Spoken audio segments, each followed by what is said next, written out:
Aqua సాగుకు పెట్టింది పేరు పశ్చిమ గోదావరి జిల్లా. అయితే ఎటువంటి అనుమతులు లేకుండా ఇబ్బడి ముబ్బడిగా అమ్మకాలు జరుగుతున్నాయి. ఫెర్టిలైజర్ షాపులు ఎప్పటికప్పుడు పర్యవేక్షించాల్సిన మత్స్యశాఖ అధికారులు చూసి చూడనట్టుగా వ్యవహరిస్తూ ఉండడంతో రైతులు తీవ్రంగా నష్టపోతున్నారు. అప్పుడప్పుడు ఆకస్మిక దాడులు చేస్తూ ఆ తర్వాత వ్యాపారులకే కొమ్ము కాసే విధంగా అధికారులు వ్యవహరిస్తున్నారన్న ఆరోపణలు వస్తున్నాయి.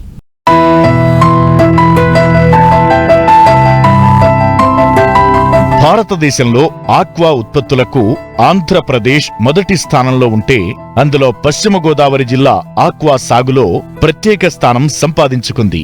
ఇక్కడ సాగు చేసే ఆక్వా ఉత్పత్తులు దేశ విదేశాలకు ఎగుమతులు అవుతూ ఉంటాయి. అయితే ఇటీవల ఆక్వా సాగుకు ఉపయోగించే సీడ్స్, మేతలు సరైన నాణ్యతా ప్రమాణాలు పాటించడం లేదనే విమర్శలు రైతుల నుంచి వ్యక్తమవుతున్నాయి. ప్రభుత్వం నుండి ఎటువంటి అనుమతులు తీసుకోకుండానే ఆక్వా సాగుకి అవసరమైన మందులను వ్యాపారులు ఇష్టానుసారంగా అమ్మకాలు జరుపుతున్నారు. ఏపీ సీఎం చంద్రబాబు చైర్మన్ గా ఉన్న Andhra Pradesh state aquaculture development authority నిబంధనలు ఆక్వా రంగంలో అమలు కావడం లేదు. పశ్చిమ గోదావరి జిల్లాలో మొత్తం 278 aqua feeds and seeds trader షాపులు ఉంటే అందులో పట్టుమని 10 కూడా అప్పడ లైసెన్స్ తీసుకోలేదు. నిబంధనలకు విరుద్ధంగా షాపులను నిర్వహిస్తే సీజ్ చేస్తామని హెచ్చరిస్తున్నారు పశ్చిమ గోదావరి జిల్లా మత్స్యశాఖ అధికారులు.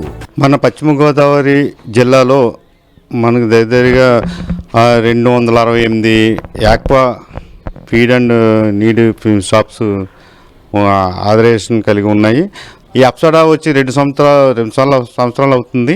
ఈ 2 సంవత్సరాలు ఇప్పటి వరకు అతి తక్కువ మంది ఒక 10 షాపుల వరకు మాత్రమే తీసుకోగలిగి ఉన్నారు. కన్వా షాపులు అన్నింటికి కూడా త్వరలో వాళ్ళకి అప్సడా లైసెన్స్ ఇవ్వడం జరుగుతుంది. కొత్తగా వచ్చిన ఆ అప్సడా ఈ 2 సంవత్సరాల కాలము కూడా వాళ్ళకి అవగాహన కల్పించడంలోనే చేసాము.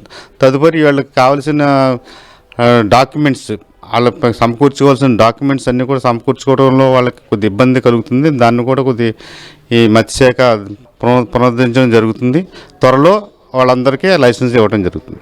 ఏంటంటే ఇప్పుడు ఆ విజిలెన్స్ డిపార్ట్మెంట్ వచ్చి ఓన్లీ ఆ షాపు యొక్క మొత్తం సరుకుని ఇచ్చేయడం జరిగింది, చేసి మాకు ఇవ్వడం జరిగింది. దానికి అప్సరా యాక్ట్ ప్రకారం 25,000 నుంచి 5 లక్షల వరకు షాపుల వాళ్ళు ఈ అప్సరా లైసెన్స్ కలిగి లేకపోతే, అధికారికమైన ధ్రువపత్రం కలిగి లేకపోతే మట్టికి ఫైన్ వేయటం జరుగుతుంది.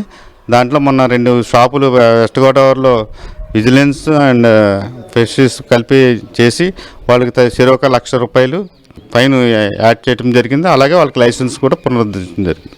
ఒక నెల రోజులు టైం ఇవ్వటం జరిగింది వాళ్ళకి. ఒక నెల రోజుల టైంలో ఆ డీలర్స్ అసోసియేషన్తో మన డిఎల్సి చర్చించడం జరిగింది. దాని ఒక నెల రోజులు టైం అడిగారు. ఒక నెల రోజుల టైం తర్వాత మేము మళ్ళీ దాడులు చేయడం జరుగుతుంది.